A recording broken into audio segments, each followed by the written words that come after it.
Baik, sejak akhir-akhir ini cuaca hujan lebat dan banjir kilang sering berlaku dan juga ia menyebabkan berlaku banjir yang mendadak sekaligus menyusahkan masyarakat yang terpaksa berhadapan dengan keadaan ini ketika kita sedang berperang dengan krisis kesihatan dan juga ekonomi. Tindakan drastik perlu diambil untuk menangani punca-punca banjir kilat yang berlaku di Lembah Kelang yang boleh menyebabkan banyak kerosakan dan juga kemusnahan. Ini kerana masalah banjir kilat ini berupaya jejaskan kawasan kediaman dan juga komersial dan boleh berterusan pada musim hujan. Salah satu punca utama banjir kilat adalah parit dan longkang yang tersumbat dan sekitar tapak pembinaan bangunan dan sistem saluran peparitan yang lemah. Dan kita bersama dengan Pengerusi Pertubuhan Ikatan Komuniti Selamat Tan Sri Nilam Tai untuk membincangkan mengenai perkara ini. Selamat pagi Tan Sri. Selamat pagi, Hafizi. Tan Sri, banjir kilat yang berlaku di Lembah Kelang, Kuala Lumpur bukan satu fenomena yang baru. Ia telah pun lama berlaku. Jadi, mengapa ia masih berlaku pada pandangan Tan Sri? Ya, apa yang dikatakan oleh Hafizi memang betul bahawa ini bukanlah satu masalah atau fenomena baru. Sebaliknya, masalah ini telah berlarutan itu lama lah. Dan saya belum nampaklah satu tindakan berkesan diambil untuk mencegah masalah banjir kilat. Jadilah setiap kali bila hujan turun dengan lebat, kita lah boleh jangkakan bahawa banyak kawasan di Kuala Lumpur akan dibanjiri. Dan apabila masalah banjir kilat ini berlaku lah, ia tentu akan mengakibatkan kerosakan dan kesulitan kepada banyak ini pihak lah, terutamanya para pengguna jalan dan itu sebagainya. Jadi saya memperhatikan bahawa ada dua faktor utama lah yang menyumbangkan ini kepada masalah banjir kilat. Yang pertama ialah banjir kilat disebabkan oleh sistem perparitan dan saliran di bandaraya itu kita yang nampak saya lah belum sampai tahap yang memuaskan. Dan apabila ini hujan turun dengan lebat, kita boleh menjangkakan bahawa oleh kerana sistem itu tidak dapat menanggani ini pengaliran air yang begitu banyak, jadi timbullah masalah banjir kilat terutamanya di kawasan-kawasan itu rendah.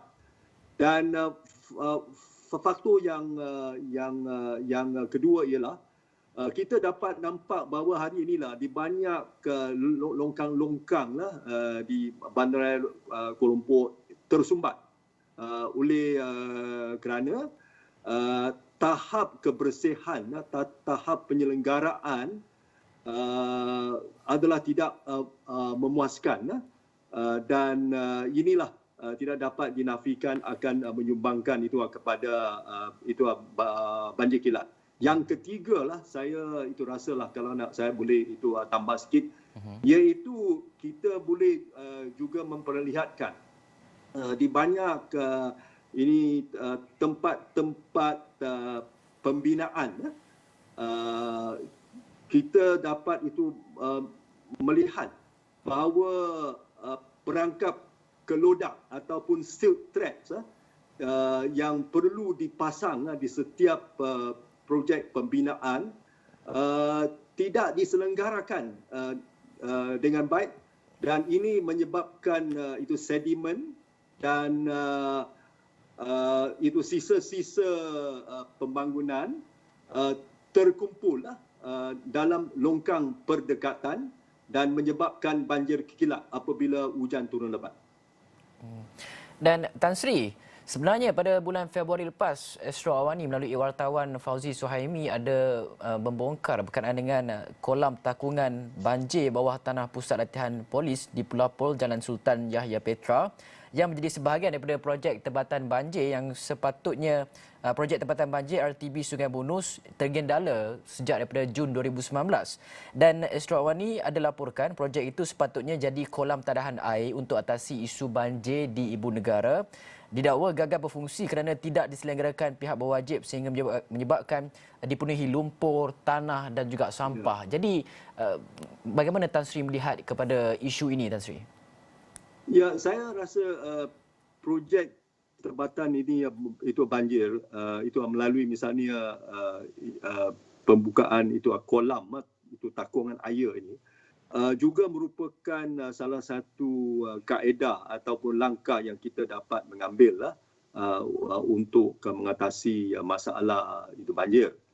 Dan sekiranya itu projek itu tidak dapat berjalan, saya perhatikan dan saya rasa yang penting ialah bahawa pihak berkuasa terutamanya pentadbiran wilayah Persekutuan Kuala Lumpur dan juga jabatan itu saliran yang terlibat itu harus membuat itu siasatan dan itu kajian untuk itu menentukan apakah itu sebab sebenarnya projek berkenaan tidak dapatlah itu laksanakan dan itu berjalan dengan baik.